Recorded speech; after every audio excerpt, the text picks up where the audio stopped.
Hey everyone, in this video, I'm going to show you on how to connect Onchain wallet to Dogecoin.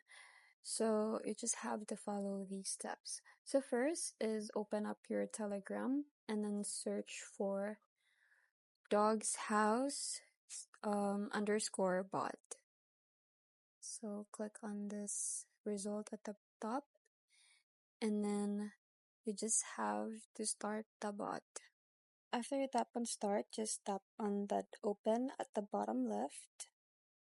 And then it will open a new page, and then at the very top you will see a button which says connect wallet, so click on that and then just tap on view all wallets, and then you just have to choose your Ton compatible wallet, like for example Ton Keeper, and then just follow the prompts to authorize and link your wallet.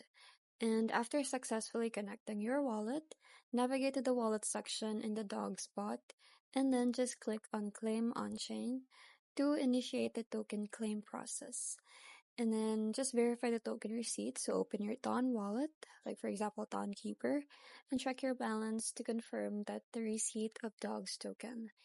And that's basically it. I hope you find this video helpful. Thank you for watching and I'll see you in the next one. Bye!